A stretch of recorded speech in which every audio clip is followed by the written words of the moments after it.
जिस घर को अभय अपना समझकर गिनी को घर से निकालने की धमकी दे रहा था, उसी घर में अंजलि ने ऐसा सच फोड़ा ना कि पूरे राजपूत परिवार के पैरों तले जमीन ही खिसक गई। अंजलि एसीपी पंकज से कहती है, सर मुझे एक केस के बारे में आपसे बात करनी है। इतना कहकर अंजलि फोन काट देती है। अंजलि साक्षी से कहती है, इस आदमी को लेकर यहाँ से चली जाइए, ना जाने क्या प्लान है तुम लोगों का। और इतना कहकर अंजलि वहां से चली जाती है।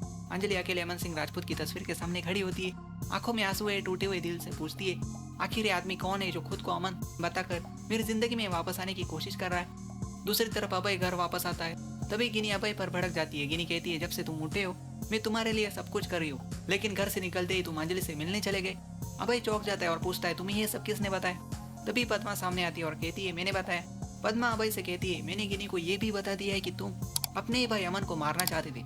ये सुनते अभय का गुस्सा सातवें आसमान पर पहुंच जाता है। अभय साफ साफ कहता है, वो आदमी मेरा भाई अमन नहीं है। ये सब अंजलि और गिनी का खेल है ताकि मैं अंजलि से दूर रहूं। गिनी रोते हुए अभय से पूछती है, मेरे प्यार का क्या। लेकिन अभय का दिल पत्थर बन चुका है। अभय गिनी से कहता है, अगर ये सब सहन नहीं होता तो घर से निकल जाओ, या फिर मैं तुम्हें पकड़कर घर से बाहर फेंक दूं। ये घर मेरे पापा राघव सिंह राजपूत का है। तभी महाभारत के मैदान में अर्जुन की तरह एडवोकेट अंजलि अवस्थी की एंट्री होती है। अंजलि सीधे अभय की आंखों में आंख डालकर कहती है, ये घर गिनी का है, क्योंकि प्रॉपर्टी ट्रांसफर के आखिरी 2 पन्नों पर आज तक गिनी ने साइन ही नहीं किए।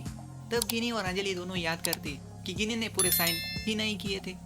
अंजलि ताना मारते हुए कहती है, राघव सिंह राजपूत अब बूढ़े हो गए, उन्हें अब ये कोर्ट पेपर्स का काम जम नहीं रहा। अब अगर गिनी चाहे ना तो पूरे राजपूत परिवार को इस घर से निकाल सकती है। ये सुनते अभय आग बबूला हो जाता है और गुस्से में अंजलि को छू लेता है।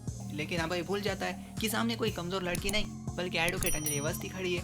अंजलि कहती है, कोई भी मर्द मुझे हाथ लगाने की कोशिश नहीं कर सकता, और जोरदार थप्पड़ मारती है अभय को। गिनी पूरी तरह हिल जाती है और कहती है, अंजलि ये तेरे जेठ जी है, मैं इन्हें नहीं निकालूंगी घर से बाहर। अंजलि के पास बार बार साक्षी का कॉल आता है। परेशान होकर अंजलि कहती है, आखिर बार बार फोन क्यों कर रही है आप। मैं कह चुकी हूँ कि वो आदमी अमन सिंह राजपूत नहीं है। और अंजलि फोन काट देती है। अब आता है सबसे बड़ा तूफान। अंजलि अपनी बस्ती में पहुंचती है। तभी मिनिस्टर धर्मराज उसके सामने आ जाता है। धर्मराज अंजलि के रीपोलिंग का मजाक उड़ाता है और फिर अंजलि को धमकी देता है कि चुनाव से अपना नाम वापस ले ले, वरना उसी नकली अमन के साथ तुम्हारा नाम जोड़कर तुम्हारी बदनामी कर देंगे। लेकिन धर्मराज यही नहीं रुकता।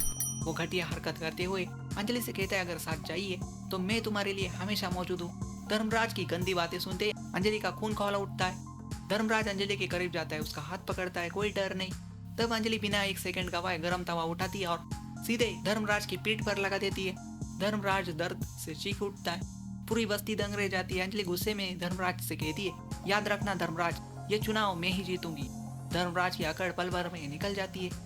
विद्युत अंजलि को धमकाता है, मैं आपको अटेम्प्ट टू मर्डर के इल्जाम में अंदर कर सकता हूँ। अंजलि कहती है, चुप। तमित से कहती है, बिक गया है तू विद्युत कश्यप। मैं एडवोकेट अंजलि अवस्थी हूँ, तेरे जैसे सारे करप्ट को एक्सपोज करूंगी।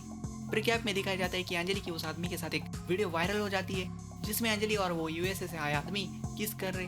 अमन अंजलि की बस्ती आता है, उसका ये वीडियो बना लिया जाता है। गलत फहमी जैसे आंख में कुछ चला गया और वो निकालने गई थी अंजलि, वैसे शूट कर लिया गया। आरती अपना फेस छुपाए जाती है अमन से मिलने। अमन अंजलि को सामने देखकर ये भूल जाता है कि अमन की एक बेटी भी है। आरती कहती है, मैं अंजलि नहीं पर बेटी आरती हूँ। क्या अंजलि दोबारा चुनाव जीत पाएगी? देखते आगे क्या होगा। अगर आपको ऐसे ही लेटेस्ट अपडेट्स चाहिए तो चैनल को सब्सक्राइब करना बिल्कुल भी मत भूलिए। Atul talk channel